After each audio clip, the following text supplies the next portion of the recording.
praktek money politik itu dilarang atau memang tidak ada dasar hukumnya di Islam? Wah, ini berat sekali ini. Jadi mohon maaf para pemirsa, karena ini lembaga Bawaslu bukan lembaga dakwah. Jadi Siji loro telu tutup jendelane. Marhaban ya Ramadan Bapak Kasmian. marhaban ya Ramadan kembali Mas Fauzi. Kordif Penyelesaian Sengketa Bawaslu Kabupaten Kudus. Gimana Pak hari-hari ini puasanya? Lancar apa? Ada halangan-halangan yang gak tahan dengan godaan-godaan syaitan? Alhamdulillah untuk Ramadan 1442 Hijriah kali ini sampai saat ini semoga insya Allah diberi kekuatan oleh Allah untuk menunaikan ibadah puasa Ramadan, karena ini merupakan sebuah kewajiban bagi kita seorang muslim gitu. Sudah batal apa belum? Batalnya ya ketika ada adzan maghrib itu setiap hari itu. Berarti alhamdulillah. Iya. Kalau saya selama ini alhamdulillah juga full Pak. Sampai maghrib. Sampai maghrib ya. Nggak wisol, kalau wisol itu haram itu. Apa itu Pak? Wisol? Wisol itu ya puasa tanpa berbuka sehari semalam dur gitu. Oh berarti haram itu. Walaupun maghrib tetap nggak dilanjut. buka, iya dilanjut. Itu mati apa enggak Pak orangnya? Ya nggak tahu itu. Makanya prinsip kita itu kan harus menjaga jiwa kan, himayatun nafas. Artinya jiwa itu tidak boleh disengsarakan. Makanya di dalam aturan Islam itu puasa wisol diharamkan. Oh, saya juga dengar ya Pak, karena ilmu agama saya juga kurang gitu. Sama. Di Islam juga dilarang untuk berlebih-lebihan. Ya. Puasa. Oh, maghrib saya masih kuat toh. Isya aja. Isya saya masih kuat, nanti waktu subuh aja sekalian sahur, itu dilarang juga. Tidak boleh. Gini Pak Kasmian, di spesial Ramadan kali ini saya mau ajak ngobrol-ngobrol masalah money politik. Memang pelanggaran money politik ini sudah lama sekali ya, dari pemilu-pemilu sebelumnya sampai pemilu sekarang. Kalau di pemilu sekarang Pak, di 2019 itu secara hukum sanksinya apa Pak? Atau pelanggarannya itu yang disebut money politik itu seperti apa? Terus sanksi pidananya seperti apa? Wah, berat sekali ini. Jadi gini, dalam pelaksanaan pemilihan umum di Indonesia maupun pelaksanaan pilkada, ini aturan-aturan terkait dengan money politik itu sudah diatur secara detail.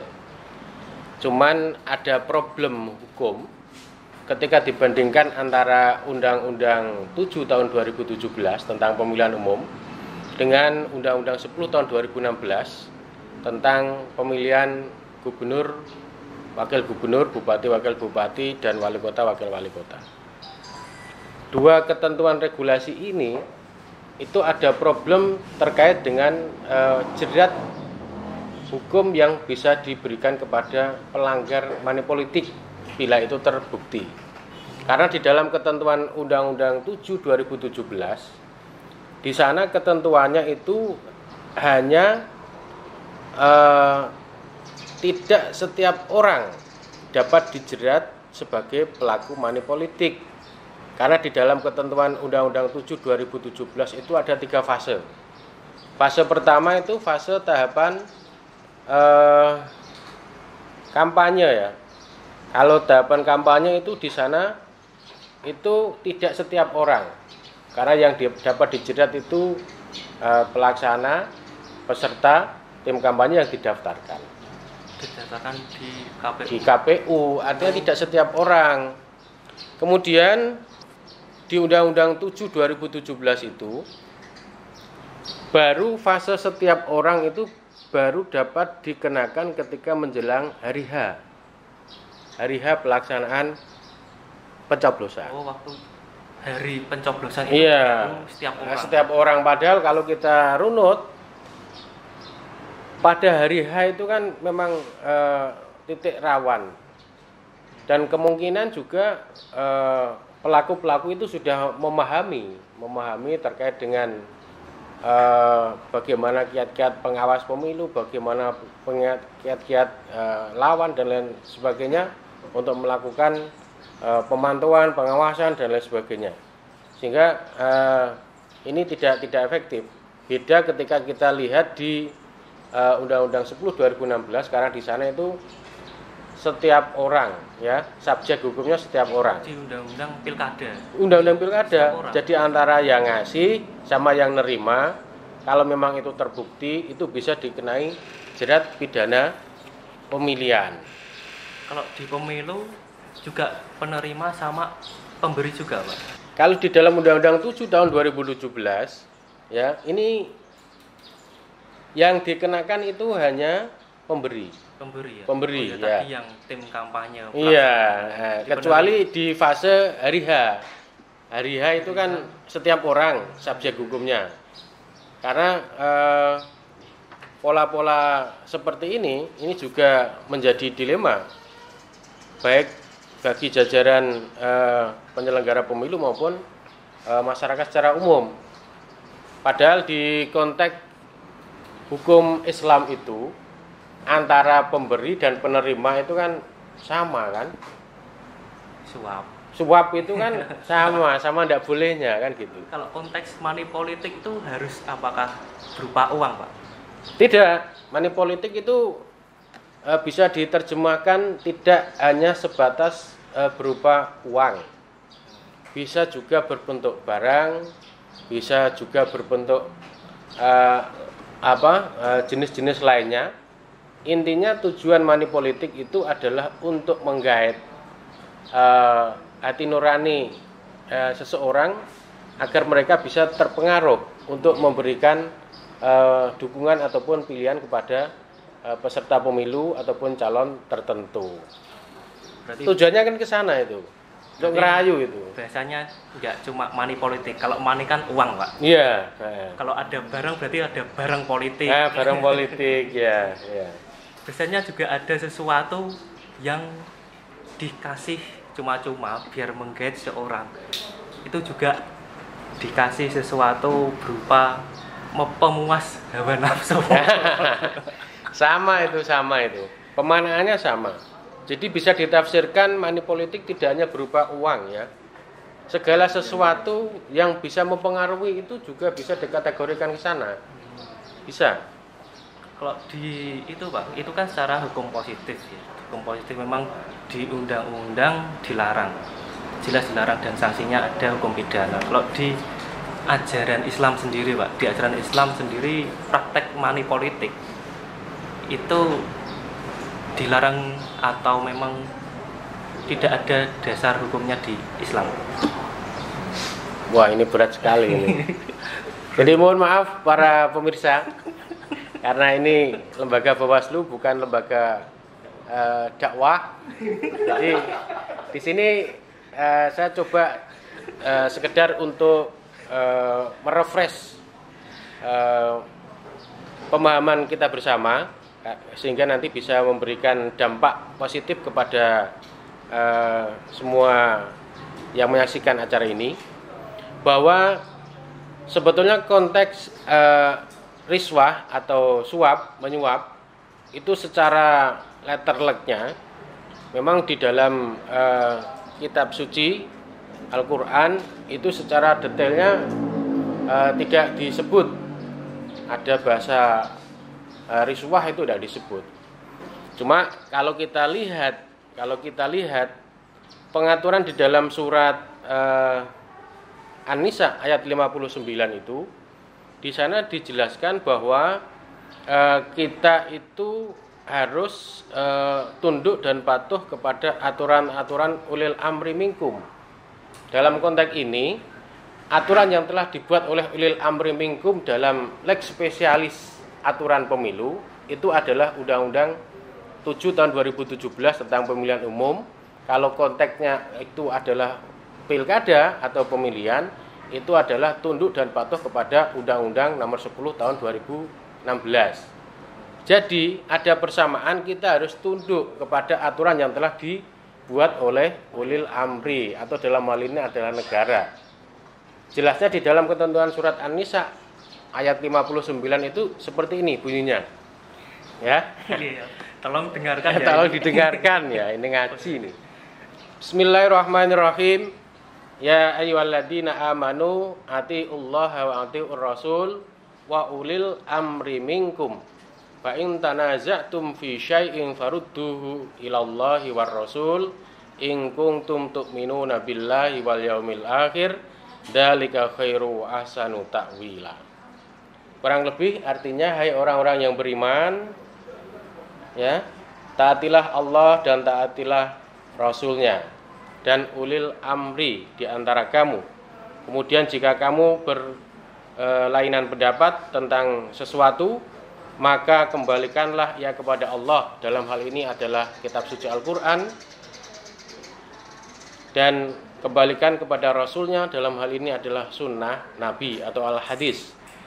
Jika kamu benar-benar beriman kepada Allah dan beriman kepada hari akhir, yang demikian itu lebih utama bagimu dan lebih baik akibatnya. Kurang lebih artinya seperti itu. Artinya kita semua harus bersandar baik kepada Al-Quran maupun hadis. Dalam konteks money politik tadi yang Mas Fauzi sampaikan di dalam tema diskusi podcast kali ini, itu memang di sebuah hadis yang diriwayatkan oleh Ahmad dan Hakim, keterangan dari sahabat Sauban itu, di sana dijelaskan bahwa Rasulullah Shallallahu Alaihi Wasallam itu melaknat ar-rashi, orang yang menyuap, al-murtashi, orang yang disuap, ar-raisha, perantara suap. Oh, ada. Iya, jadi penyambung. sampean jangan macam-macam. Perantara itu juga dilaknat. Otomatis kalau dilaknat Rasulullah Shallallahu Alaihi Wasallam, hal ini adalah merupakan perbuatan keji yang harus dijauhi. Tidak dapat syafaatnya. Nah, gitu. Kalau tadi kan konteksnya di An-Nisa 59 itu kan atiullah wa atiur rasul, ya. Nah, jelas. An Sauban qala la ana Rasulullah sallallahu alaihi wasallam ar-rashi wal murtashi war raisha. Rawahu Ahmad wal Hakim. Jadi konteksnya itu penyuap, penerima, perantara. Jadi kalau kita korelasikan dengan ketentuan aturan di Undang-Undang 10 2016 sudah klop itu. Setiap orang, pemberi, penerima, ya kan sama-sama kenanya. Perantara. Tapi ini dilemanya ini ketika kita tarik di konteks Undang-Undang 7 2017, ini agak ada problem penerapan hukumnya ini. Karena di sana hanya dibatasi peserta, pelaksana, ya, tim kampanye yang didaftarkan. Itu mungkin diambil perantaranya saja. Ya, enggak tahu itu, karena produk hukum itu kan juga produk kepentingan deal politik juga itu.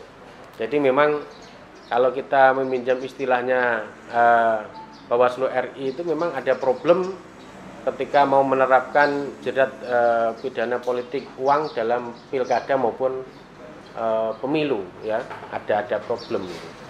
Itu kan yang di agama Islam kan konteksnya suap, ya. Suap.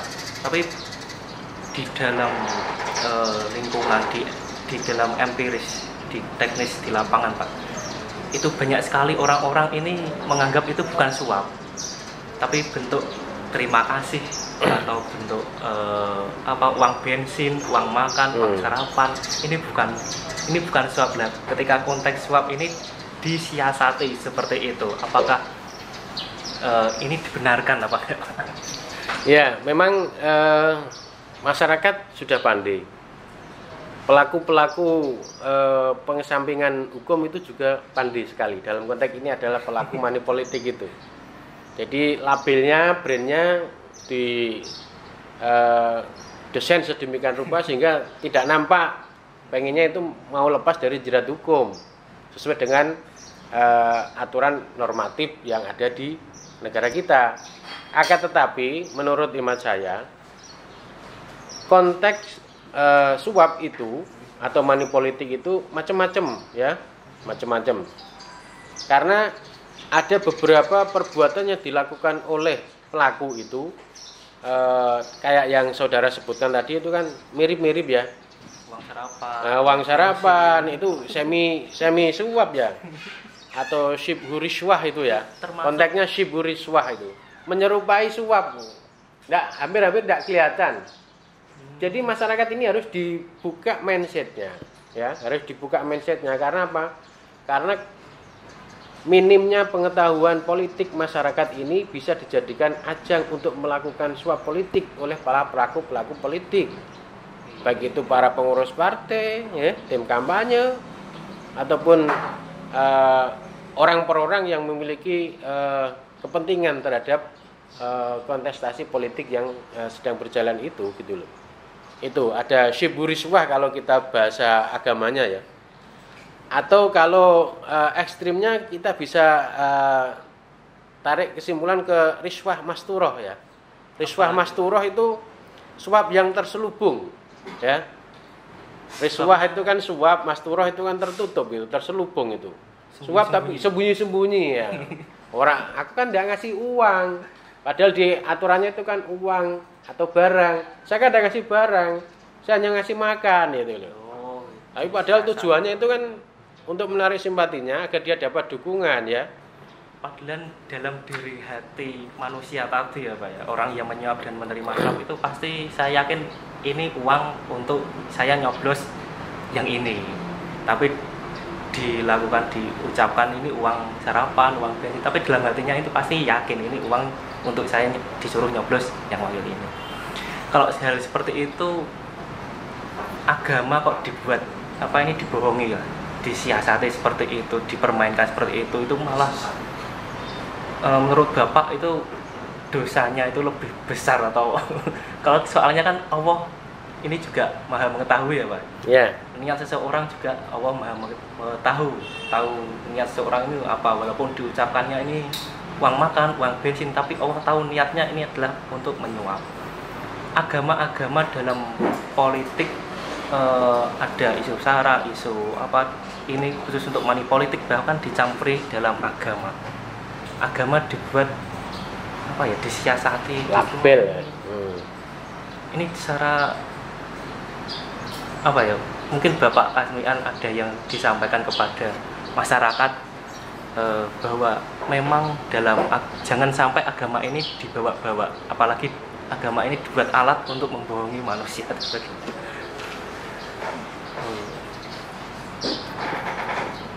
Alasan-alasan yang bisa menjadikan suburnya praktek money politik itu perlu diketahui bersama bahwa yang pertama tradisi. Akhirnya orang tidak merasa risih, tidak merasa terganggu ketika ada praktik politik uang. Kemudian yang kedua alasannya adalah adanya haus kekuasaan bagi seseorang itu, sehingga berbagai cara apapun ia tempuh, termasuk melakukan praktek kotor berupa politik uang.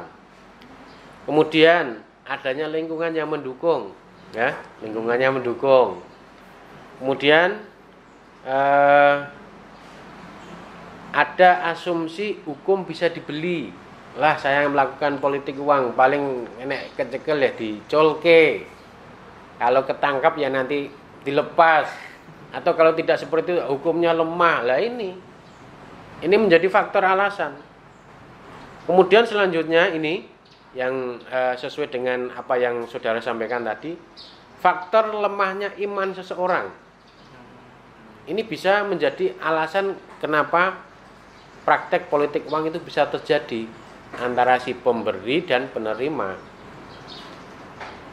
Tidak ada agama apapun, ya, baik agama samawi maupun agama ardi yang membenarkan praktek suap ataupun praktek money politik itu. Sekecil apapun hati umat manusia, pasti akan memiliki sebuah kebenaran jiwa bahwa perbuatan praktek money politik itu adalah dosa dan melanggar etika, baik etika agama maupun etika sosial kemasyarakatan. Tapi kalau iman itu sudah lemah, ya apalagi yang bisa kita kata. Tentunya untuk perlawanan terhadap praktek-praktek kotor politik uang dalam pemilu itu, keimanan seseorang itu merupakan andalan utama menurut saya. Oke. Andalan utama. Kemudian faktor kemiskinan itu juga menjadi faktor ekonomi. Ya, menjadi faktor suburnya money politik, ya. Karena money politik itu esensinya itu kan untuk beli suara kan. Iya. Tidak mungkin kalau kelas ekonomi masyarakat sudah bagus, diiming-imingi 100.000 satu lembar, tidak mungkin, tidak laku itu, ya.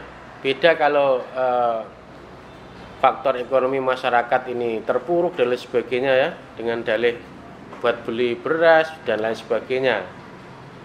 Karena memang model korupsi pemilu itu ya ada beli suara, itu termasuk model korupsi pemilu itu, atau vote buying itu. Kemudian rendahnya pengetahuan masyarakat tentang politik, ya. Masyarakat tak tahu bagaimana hukum di negara ini terkait dengan suap penyuap, terkait dengan menerima money politik, ya. Nah, itu kalau masyarakat tidak tahu ya kacau. Makanya perlu digalakkan sosialisasi dan lain sebagainya, ya. Kemudian ini yang terakhir, ini kebudayaan, budaya kacau ini. Masyarakat sudah menganggap wah, kalau ada pemilu ya pasti ada inilah, itu yang salah itu. Kapan demokrasi di negara kita ini akan maju? Kapan tatanan demokrasi di negara kita lewat pemilu ini akan baik? Kalau mindset masyarakat masih berasumsi seperti itu.